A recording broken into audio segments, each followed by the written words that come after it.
नमस्कार साथियों, net JRF प्रश्नोत्तरी श्रृंखला में आप सभी का स्वागत है। मेरा नाम है राहुल गजानन दांडगे और युगेन हिंदी अकादमी के इस प्लेटफॉर्म पर हम तैयारी कर रहे हैं यूजीसी नेट जेआरएफ और सेट परीक्षा की। साथियों, आज के इस लेक्चर में हमें चर्चा करनी है जिंदगी नामा इस उपन्यास पर आधारित प्रश्नों पर। जिंदगी नामा यह कृष्णा सोबती का उपन्यास है, बहुचर्चित उपन्यास है और इस उपन्यास को साहित्य अकादमी पुरस्कार से भी सम्मानित किया है। तो साथियों, चलिए हमारी प्रश्नोत्तरी की शुरुआत करते हैं। सबसे पहला सवाल स्क्रीन के ऊपर ये रहा। सवाल है, जिंदगी नामा उपन्यास की लेखिका कौन है? तो इस सवाल का जवाब आपको पहले ही पता है। Option A Mannu Bhandari, option B Ramnika Gupta, option C Krishna Sobti या ऑप्शन डी मैत्रेयी पुष्पा। साथियों, इसका जवाब है ऑप्शन सी कृष्णा सोबती। चलिए आगे बढ़ते हैं। हमारा अगला सवाल है, जिंदगी नामा उपन्यास का प्रकाशन वर्ष क्या है? ये आपको पता होना चाहिए क्योंकि आपकी परीक्षा में ये सवाल पूछा जाएगा। Option A 1970, option B 1979, option C 1989 या ऑप्शन डी 2000। साथियों, इस सवाल का जवाब है ऑप्शन बी 1979। जिंदगी नामा उपन्यास का प्रकाशन वर्ष है 1979। चलिए आगे बढ़ते हैं। हमारा अगला सवाल है, जिंदगी नामा उपन्यास को साहित्य अकादमी पुरस्कार कब मिला? बहुत ही महत्वपूर्ण सवाल है। जिंदगी नामा उपन्यास को साहित्य अकादमी पुरस्कार कब मिला? Option A 1980, option B 1982, option C 1984 या ऑप्शन डी 1986। साथियों, इस सवाल का जवाब है ऑप्शन ए 1980। 1980 को जिंदगी नामा इस उपन्यास को साहित्य अकादमी पुरस्कार से सम्मानित किया गया। चलिए हम हमारे चौथे सवाल पर आते हैं। जिंदगी नामा उपन्यास पर हिंदी के अलावा किस अन्य भाषा का सर्वाधिक प्रभाव है?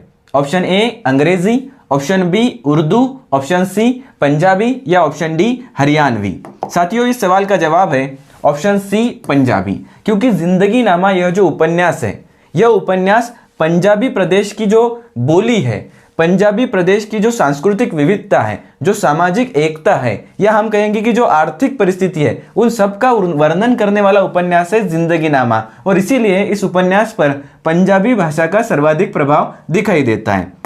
चलिए आगे बढ़ते हैं। हमारा अगला सवाल है, जब दूसरे सब रास्ते कारगर न हो सके तो जुल्म के खिलाफ तलवार उठा लेना जायज है। जिंदगी नामा उपन्यास में उपरोक्त पंक्तियां किसकी है? ऑप्शन ए श्री गुरु गोविंद सिंह जी, ऑप्शन बी संत कबीर, ऑप्शन सी भगत सिंह या ऑप्शन डी तुलसीदास। साथियों, ये जो पंक्तियां है, जब दूसरे सब रास्ते कारगर न हो सके तो जुल्म के खिलाफ तलवार उठा लेना जायज है। जिंदगी नामा में ये जो पंक्तियां आई है, यह श्री गुरु गोविंद सिंह जी की है। उपन्यास की शुरुआत में, जब उपन्यास की शुरुआत होती है तब इन पंक्तियों का उल्लेख है, और उसके साथ साथ जब उपन्यास का अंत होता है तब शाहजी गुरु गोविंद सिंह जी का उल्लेख करते हुए कि गुरु गोविंद सिंह जी ने औरंगजेब को एक चिट्ठी लिखी थी और उसमें लिखा था कि जब दूसरे सब रास्ते कारगर न हो सके तो जुल्म के खिलाफ तलवार उठा लेना जायज है। तो यह पंक्तियां किसकी हैं? श्री गुरु गोविंद सिंह जी की हैं। चलिए आगे बढ़ते हैं। हमारा अगला सवाल है, निम्नलिखित में से किस उपन्यास की शुरुआत कविता की पंक्तियों से होती है? ऑप्शन ए राग दरबारी, ऑप्शन बी गोदान, ऑप्शन सी मैला आंचल या ऑप्शन डी जिंदगी नामा। तो आपको पता ही होगा कि हम किस उपन्यास पर चर्चा कर रहे हैं, जिंदगी नामा। और जिंदगी नामा इस उपन्यास की शुरुआत कविताओं की पंक्तियों से होती है। चलिए आगे बढ़ते हैं। साथियों, हमारा अगला सवाल है, तुम्हारा नाम क्या? गदर। तुम्हारा काम क्या? गदर। तुम्हारा पेशा क्या? गदर। तुम्हारा ईमान क्या? गदर। पंक्तियां किस उपन्यास से है? ऑप्शन ए तमस, ऑप्शन बी मैला आंचल, ऑप्शन सी जिंदगी नामा या ऑप्शन डी झूठा सच। साथियों, इस सवाल का जवाब है ऑप्शन सी जिंदगी नामा। जिंदगी नामा उपन्यास में पंक्तियां आई है, तुम्हारा नाम क्या? गदर। तुम्हारा काम क्या? गदर। तुम्हारा पेशा क्या? गदर। तुम्हारा ईमान क्या? गदर। साथियों, जिंदगी नामा जो उपन्यास है, उस उपन्यास में 20वीं शती के जो पहले 2 दशक है, उन पहले 2 दशकों का वर्णन दिखाई देता है। उसके साथ साथ जो पंजाब का प्रदेश है, देखिए अविभाजित पंजाब का जो प्रदेश है, उस प्रदेश के लोगों का, वहाँ के समाज का, वहाँ की बोली का, वहाँ पर रहने वाले हिंदू, मुस्लिम, सिख, ईसाई किस प्रकार से एक दूसरे के साथ रहते थे, उसका वर्णन इस उपन्यास में हमें दिखाई देता है। अब देखिए, जो पंजाब का प्रदेश है वह बहुत बड़ा प्रदेश था।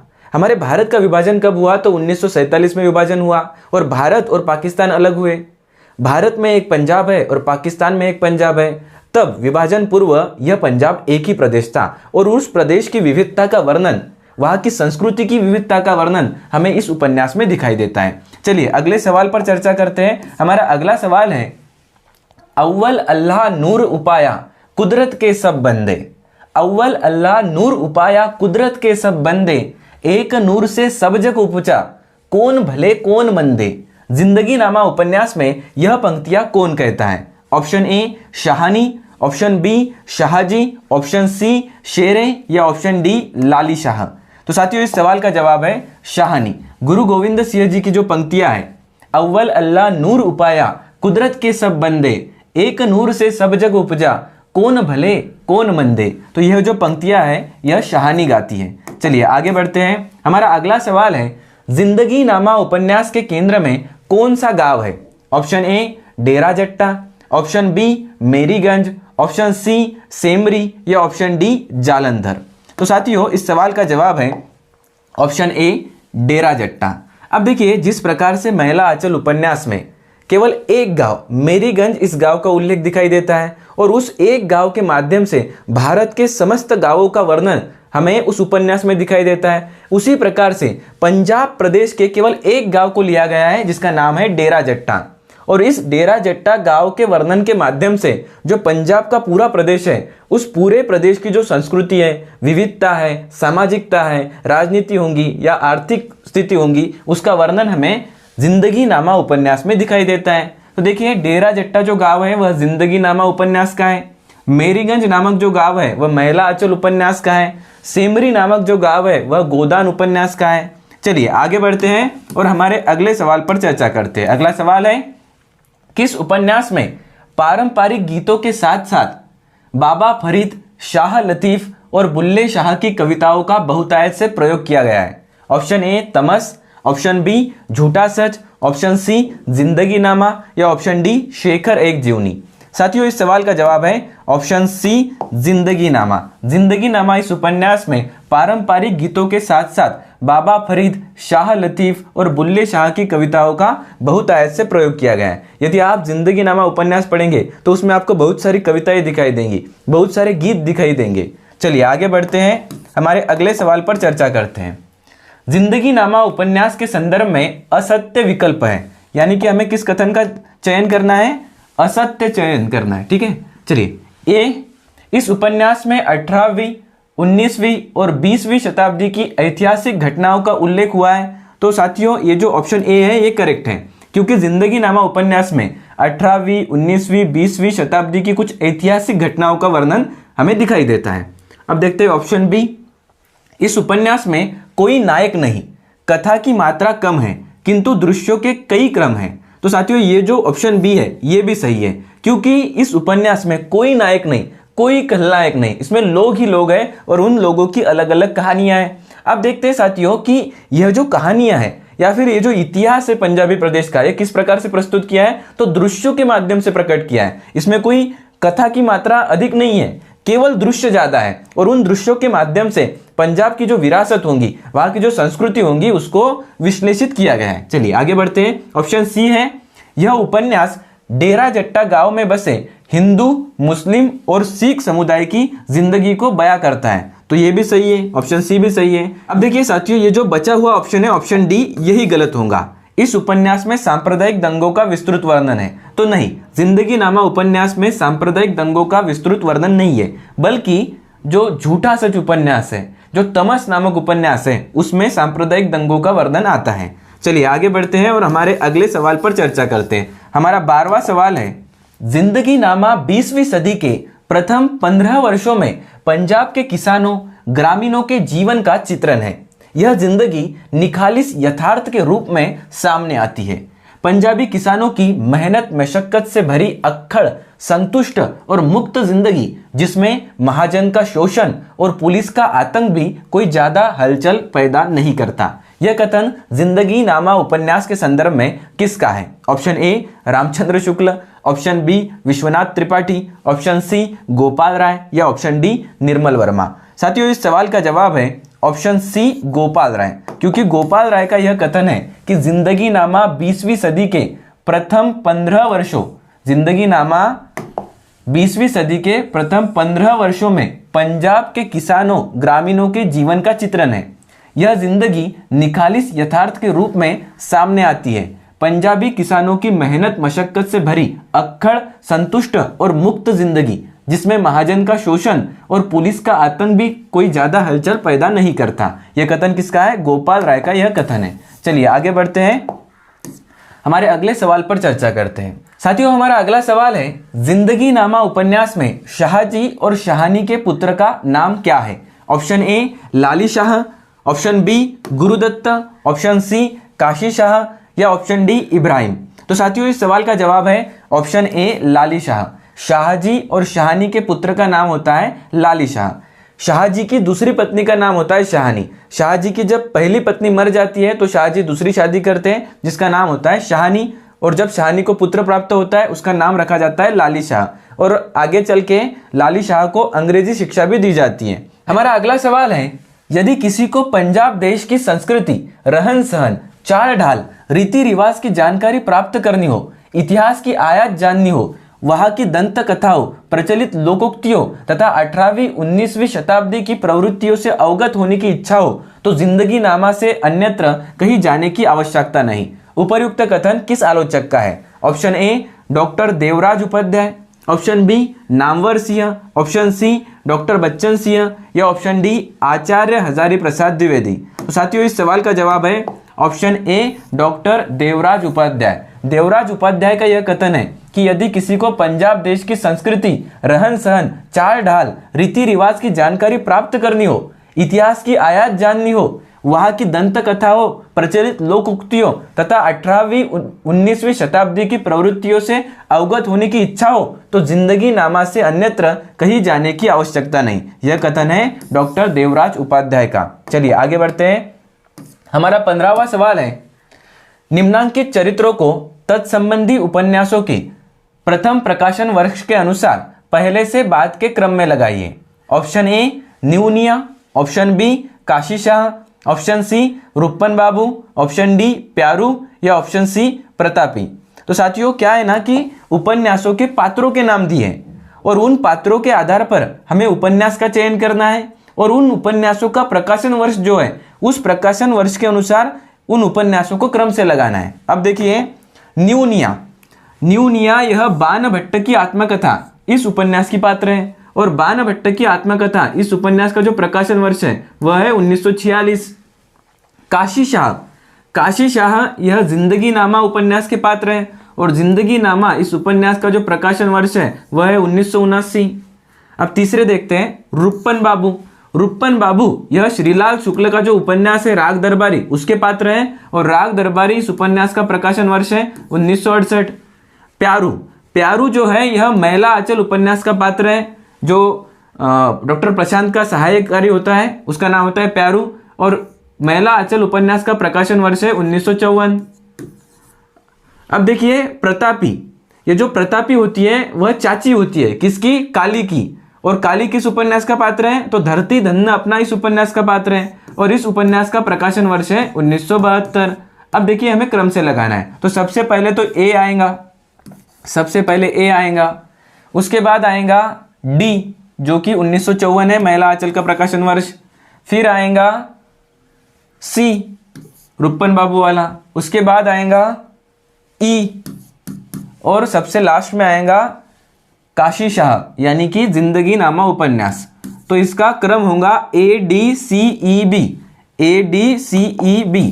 चलिए आगे बढ़ते हैं, हमारा अगला सवाल है, चढ़िए डोली प्रेम की दिल धड़के मेरा जिंदगी नामा उपन्यास में यह गीत किसके द्वारा गाया जाता है? चढ़िए डोली प्रेम की दिल धड़के मेरा। Option A Shera, option B Chachi Mahri, option C Rabia या ऑप्शन डी शाहानी। तो साथियों, इस सवाल का जवाब है ऑप्शन ए शेरा, शेरा यह गीत गाता है। चलिए आगे बढ़ते हैं, हमारा अगला सवाल है, जिंदगी नामा उपन्यास में किस प्रदेश का वर्णन है? Option A Punjab, option B Uttar Pradesh, option C Bihar या ऑप्शन डी अरुणाचल प्रदेश। तो साथियों, इस सवाल का जवाब है ऑप्शन ए पंजाब, पंजाब प्रदेश का वर्णन जिंदगी नामा उपन्यास में है। चलिए आगे बढ़ते हैं, हमारा 18वां सवाल है, जिंदगी नामा उपन्यास में किस त्योहार का उल्लेख नहीं हुआ है? Option A Eid, option B Lohri, option C Dussehra, option D Diwali या ऑप्शन ई बैसाखी। तो साथियों, जिंदगी नामा उपन्यास में अलग अलग त्योहारों का वर्णन है और हमें पूछा गया है कि किस त्योहार का वर्णन नहीं हुआ है। तो ईद का वर्णन तो इसमें है, लोहड़ी का वर्णन भी इसमें है, दशहरा का वर्णन भी इसमें है और बैसाखी का भी इसमें वर्णन है, दिवाली का वर्णन इसमें नहीं है, यानी कि ऑप्शन डी हमारा सही आंसर होगा। चलिए आगे बढ़ते हैं और हमारे अगले सवाल पर चर्चा करते हैं। हमारा 19वां सवाल है, जिंदगी नामा उपन्यास में आए इन गीतों या मुखड़ों को उपन्यास में आने के अनुसार पहले से बाद के क्रम में लगाइए। ए, आले दवाले मेरी गुड्डिया मैनू नहीं खेलंदा चाव रे। बी, मैं सूरज अगन जलाऊंगी मैं प्यारा यार मनाऊंगी। सी, अव्वल हमद खुदादा वीरज कीजे इश्क कितासु जगदा मुल मियाँ। डी, मियाँ मजनुओ चिट्ठे तेरे दंत दिक्की हसियाओ। ई, चढ़ गए चेत पड़ी फुआर यारो बहुत बड़ी सरकार। अब ये जो गीत है या इन गीतों के ये जो मुखड़े यहाँ पर दिए गए हैं, उनको उपन्यास में पहले से बाद में जिस क्रम से वो आए उस क्रम से हमें लगाना है। अब देखिए, सबसे पहला जो गीत इसमें आता है, मतलब इन ऑप्शंस में, तो वह गीत है इश्क वाला। कौन सा गीत है? इश्क वाला, यानी ऑप्शन सी यह पहला होगा, अव्वल हमद खुदादा वीरज कीजे इश्क कितासु जगदा मूल मियाँ। अब देखिए, इश्क के बाद क्या आता है? तो इश्क के बाद आते हैं सरकार, इश्क किया सरकार। तो चढ़ गए चेत पड़ी फुआर यारो बहुत बड़ी सरकार, यानी कि ई इसके बाद आएगा। अब देखिए, इसके बाद आता है इश्क किया सरकार मैं सूरज, तो तीसरा जो आएगा वो आएगा बी, मैं सूरज अगन जलाऊंगी मैं प्यारा यार मनाऊंगी। अब देखिए, इश्क किया सरकार मैं सूरज मियाँ, मैं सूरज मियाँ, यानी कि मियाँ मजनुओ चिट्ठे तेरे दंद दिक्की हसियाओ, तो इसके बाद आएगा डी। अब देखते हैं कि लास्ट क्या है, तो बचा क्या है? ए बचा है, आले दवाले मेरी गुड्डियाँ मैनू नहीं खेलंदा चावरे। तो इस प्रकार से इन गीतों का उपन्यास में क्रम है। चलिए अब हम सही ऑप्शन का चयन करते हैं। हमारा सही ऑप्शन होगा एक, CEBDA। चलिए आगे बढ़ते हैं और हमारे अगले सवाल पर हम चर्चा करते हैं। हमारा अगला सवाल है, इसे जिंदा दिली, अलमस्ती और जीवन से जूझते रहने की सहज कथा बताया जाए जिसमें न तो नायक है और न ही खलनायक।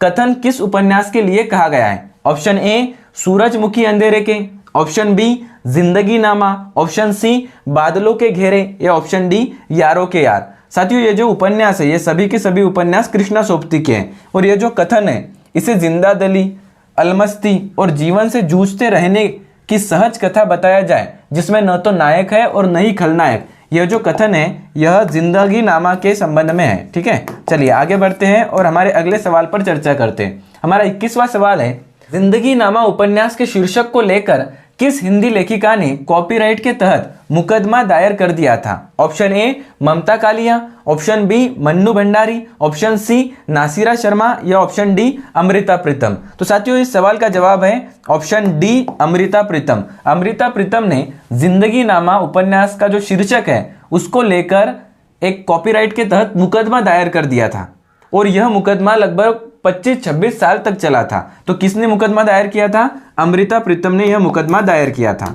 चलिए आगे बढ़ते हैं। हमारा 22वां सवाल है, जिंदगी नामा उपन्यास के दूसरे भाग का प्रकाशन किस पत्रिका में हुआ? ऑप्शन ए, हंस, ऑप्शन बी, बहुवचन, ऑप्शन सी, आलोचना या ऑप्शन डी, धर्मयुग। तो साथियों, जिंदगी नामा का जो दूसरा पार्ट है वह बहुवचन पत्रिका में प्रकाशित हुआ था, लेकिन यह उपन्यास रूप में प्रकाशित नहीं हुआ है। हमें केवल उपन्यास एक ही दिखाई देता है जिसका नाम है जिंदगी नामा, जिसे जिंदा रुख नाम से भी जाना जाता है। चलिए आगे बढ़ते हैं और हमारा अगला सवाल है, जिंदगी नामा के सबसे प्रमुख पुरुष पात्र का नाम है?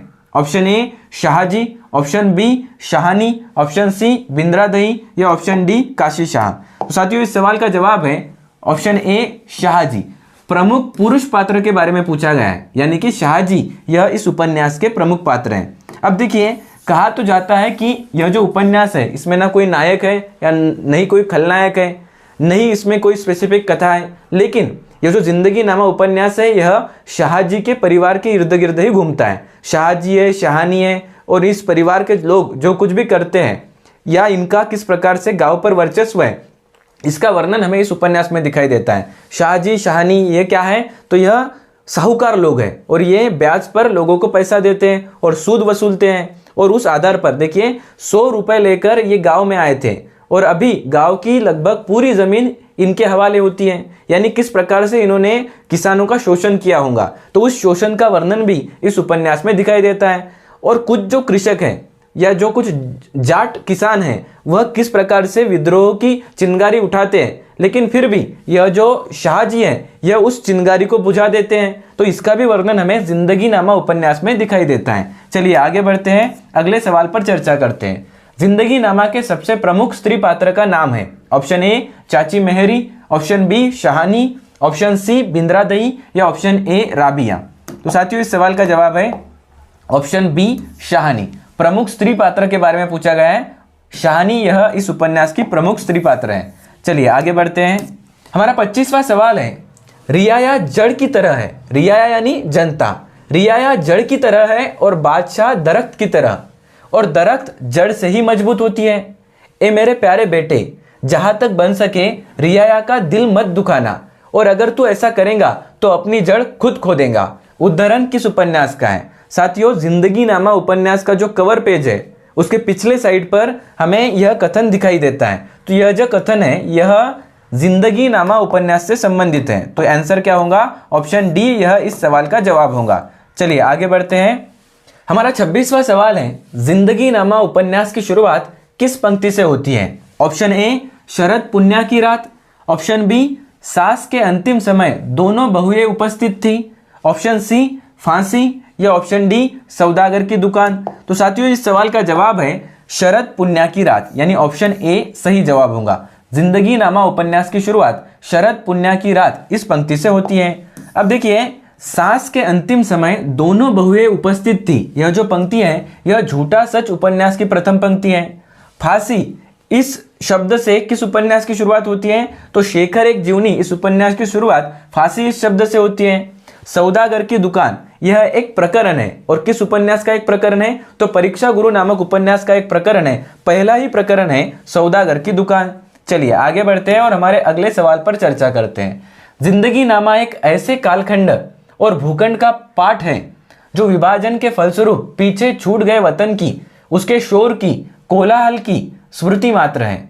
किसका कथन है? Option A Rajendra Yadav, option B Krishna Sobti, option C Ramchandra Tiwari या ऑप्शन डी गोपाल राय। तो साथियों इस सवाल का जवाब है ऑप्शन बी कृष्णा सोबती। कृष्णा सोबती का यह कथन है कि जिंदगी नामा एक ऐसे कालखंड और भूखंड का पाठ है जो विभाजन के फलस्वरूप पीछे छूट गए वतन की, उसके शोर की, कोलाहल की स्मृति मात्र है। चलिए आगे बढ़ते हैं, हमारे अगले सवाल पर चर्चा करते हैं। यदि कहा जाए कि प्रेमचंद और रेणु के बाद अपनी जातीय जिंदगी को पूरी तन्मयता से उभारने की कला कृष्णा जी में है तो गलत न होगा। कृष्णा सोबती के संदर्भ में यह कथन किस विद्वान का है? Option A Rajendra Yadav, option B Namvar Singh, option C Ramchandra Tiwari या ऑप्शन डी गोपाल राय। तो साथियों इस सवाल का जवाब है ऑप्शन ए राजेंद्र यादव। राजेंद्र यादव का कथन है कि यदि कहा जाए कि प्रेमचंद और रेणु के बाद अपनी जातीय जिंदगी को पूरी तन्मयता से उभारने की कला कृष्णा जी में है तो गलत न होगा। चलिए आगे बढ़ते हैं, अगले सवाल पर चर्चा करते हैं। जिंदगी नामा मूलतः किसी कवि मन की रचना है। इसमें इतनी अछूती मार्मिक उपमाएं हैं कि कोई प्रथम कोटि का कवि ही वैसा प्रयोग कर सकता है। यह जो उद्धरण है, यह जो कथन है, यह किस विद्वान का है? Option A Rajendra Yadav, option B Krishna Sobti, option C Vishwanath Tripathi या ऑप्शन डी गोपाल राय। तो साथियों इस सवाल का जवाब है ऑप्शन सी विश्वनाथ त्रिपाठी। विश्वनाथ त्रिपाठी का जिंदगी नामा के संदर्भ में यह कथन है कि जिंदगी नामा मूलतः किसी कवि मन की रचना है। इसमें इतनी अछूती मार्मिक उपमाएं हैं कि कोई प्रथम कोटि का कवि ही वैसा प्रयोग कर सकता है। चलिए आगे बढ़ते हैं, हमारे अगले सवाल पर चर्चा करते हैं। हमारा 30वां सवाल है, शाह साहिब मैंने आपको दिल में ऐसे धार लिया जैसे भगत मुरीद अपने शाही को धार लेते हैं। किसका कथन है?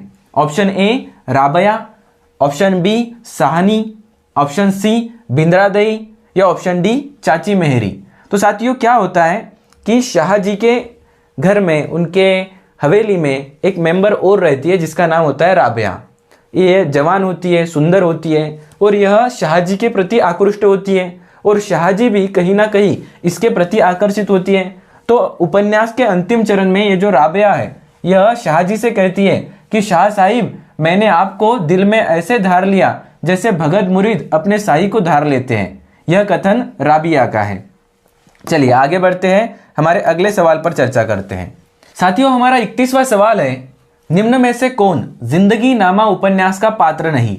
ऑप्शन ए चाची Mehri, option B Kashi Shah, option C Fateh, option D Vishwanath Prasad या ऑप्शन ई लाली शाह। तो साथियों, चाची मेहरी भी जिंदगी नामा उपन्यास का पात्र है, काशी शाह फतेह यह भी जिंदगी नामा उपन्यास के पात्र है, लाली शाह यह तो शाहजी और शाहनी का पुत्र होता है। अब बचा कौन? तो विश्वनाथ प्रसाद। विश्वनाथ प्रसाद यह जिंदगी नामा उपन्यास का पात्र नहीं। तो किस उपन्यास का पात्र है? विश्वनाथ प्रसाद यह मैला आंचल। किस उपन्यास का पात्र है? मैला आंचल इस उपन्यास का पात्र है। और मैला आंचल उपन्यास में यह जो विश्वनाथ प्रसाद है यह किस टोले का मुखिया होता है? तो विश्वनाथ प्रसाद यह कायस्थ टोले का मुखिया होता है। और मैला आंचल उपन्यास में जो तहसीलदार है वह है विश्वनाथ प्रसाद। इसकी बेटी का नाम क्या होता है? कमली होता है और यही कमली डॉक्टर प्रशांत से प्रेम करती है। चलिए हम आगे बढ़ते हैं। तो साथियों, यह थे जिंदगी नामा उपन्यास पर आधारित महत्वपूर्ण प्रश्न। इन प्रश्नों के माध्यम से आपकी जिंदगी नामा, जो कि कृष्णा सोबती का उपन्यास है, इस उपन्यास पर पकड़ मजबूत हुई होंगी। आपको यह वीडियो कैसा लगा कमेंट के माध्यम से हमें बताइए। वीडियो यदि अच्छा लगा हो तो लाइक कीजिए, आपके दोस्तों के साथ इस वीडियो को शेयर कीजिए। आपने यदि अभी तक हमारे YouTube चैनल सब्सक्राइब नहीं किया तो कर दीजिए। चलिए मिलते हैं अगले वीडियो में, तब तक के लिए हंसते खेलते रहिए और पढ़ाई करते रहिए। धन्यवाद।